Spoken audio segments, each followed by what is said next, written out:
Hello everyone, my name is Emmanuel, and in this video I'm going to show you how to add an add-on domain from your domain register to your HostGator hosting account. And the reason I'm making this video is because I followed HostGator's domain onboarding and that didn't work. I also followed their how to create and remove an add-on domain guide, and that didn't work. And I also looked up several YouTube videos, none of which worked. So I did some research, I figured it out, I got my domains working, and now I'm making this video for you so that hopefully you don't have the same issues that I had and you can actually get your domain working. So let's get started. Let me show you the domain that I'm going to be working on. So I've already added it to my domains list here, but it's going to be this one, 3350 southdouglas.com. It's a domain for a property that one of my customer has. So the first thing you're going to do is go to your domains section, click add a domain, and click connect an external domain.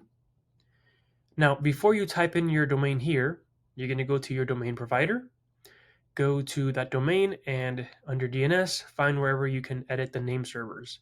In this case, I'm working with GoDaddy, but any domain provider that you're using should have a section in the settings where you can edit name servers.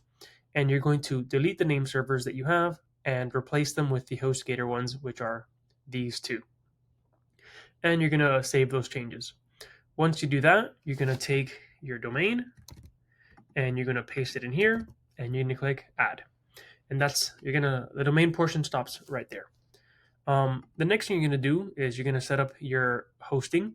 In my case, I set up the hosting with a temporary placeholder domain. So let me show you right here. So let's scroll down here. So here it is, 35 Douglas, 3350 Douglas, and this is the temporary domain. So if I come here, we'll see that under domains, we have some other domains here from some other sites that I have, and I have these temporary domains, and these work. So if I click here, it will go to the website that I migrated over, right, the copy, but it's got the wrong domain. I want to replace this with my actual domain. So how do we do that? Well, you would think that you click add domain, you search your domain, and you click continue, and it connects. That does not work at all. And that's kind of what the onboarding tells you to do. That doesn't work. So here's how to actually do it. Let's go to the hosting where we want to connect our domain. Let's click right here. And here it is. First step is we're going to go to cPanel. Actually, before we do that, in your case, this might not be an issue, but if you've already connected the domain, like you already connected it, and now you're watching this video, there might be some placeholder DNS values that you want to delete. So just to double check before you go to the next step, if you have this, let's open up the domain right here. If you have these records, these 208 or under construction records, these are the ones that go to like HostGator's like placeholder page. You want to go ahead and delete these. These will keep the website from working correctly after you connect it.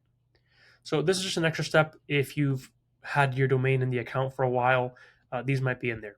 So make sure there's nothing in there. Okay, let's go back to the hosting portion. And we're going to come here to our site. Here it is. All right, we're going to go to Advanced, and we're going to open up the cPanel. All right, and we're going to go to Domains. And here there's a ton of domains that I've already connected successfully to make sure this works before making this video. So what we're going to do is click Create a New Domain. Now you would think that HostGator would automatically create this in the backend when you add a domain, but it does not. So we're going to click Create a New Domain. Here we're going to paste in the domain. In this case, I'm just going to copy and paste the domain that I want to add. And now this here, we're going to delete this. This is incorrect. This path, we're going to go back, and it's right here. This is the path right here under this section here, under your domain. Click copy. Again, this is in the advanced section again. Click copy. Let's go back to the cPanel. We're going to paste it here. And you want to delete the / and everything before that. So it should just start right here. Okay, click submit. Give it a moment. And what we're doing is connecting this domain to this file where this is where the site I migrated is. That's where all that stuff is when you migrate a website over. Okay, so here it is. Next step is we're going to click on this link to open up the files for the site. And we're going to scroll down to wp-config, right click on this file, click view.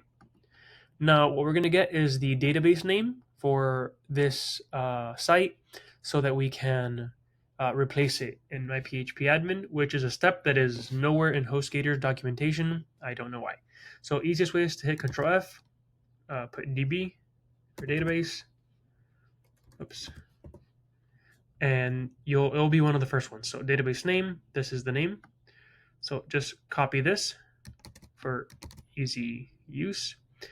Then we're going to go back to our account, still under advanced, but this time we're going to come to my phpMyAdmin and click manage. We're going to go to databases, then hit Control F or whatever shortcut you need to search, and search that for that name, and there it is. You could also memorize it, but that's much more complicated.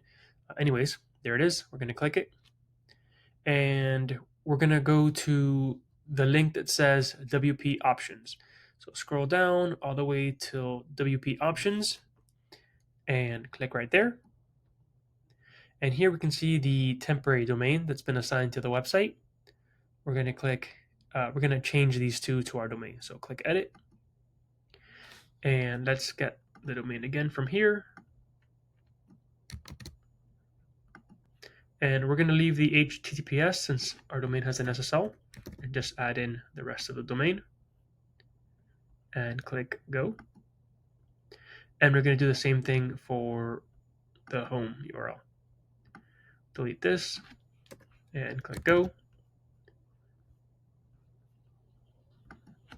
There it is. So now we've updated these two domains in the my phpMyAdmin. Next, we're going to come back to my account. And now under domains, we should see that domain there. Here it is. We've added it correctly. Next step is to hit finish setup. This is going to double check that you've updated your name servers. In this case, that was the first thing we did. If it doesn't show up right away, it might take a couple hours for it to update. But if you've done it, you should see this. So let's click Save Changes. And let's refresh.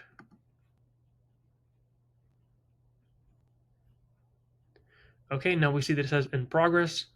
It should be done. You can double check. Sometimes you have to click it twice if it didn't go through the first time, but I think in my case, it went through just fine since it says in progress. It's always good to double check. Okay, perfect. You can right click here to make sure that this URL is being set as the primary one. In this case, this is grayed out because it's already set as the primary one. We can try to see if it lets us log in. We don't need to log in, but if it does, we can also modify the WordPress URL. But we don't really need to do this. It's just an extra step that is nice. See, in this case, we can't log in. That's not a big deal at all. All right, so now the domain is propagating. We have to wait sometimes up to 24 hours, but usually within 1 to 2 hours, that'll be working. All right, so I will wait a couple hours and I'll be right back and we'll see if it worked.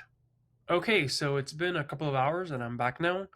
And now when I refresh my hosting account, we should see that website again and we can check if the domain connected. So here we see 3350 Douglas with the correct domain. And if we go here, we see it has the correct address. Under domains, we also see the correct domain here. And if we click the link, the website loads correctly. And we should also be able to log into the site. There you go. All right, so that is the correct way to add a domain to one of your WordPress installs on HostGator. I hope this video helped you. Remember to like it and subscribe, and thank you guys so much for watching. Bye-bye.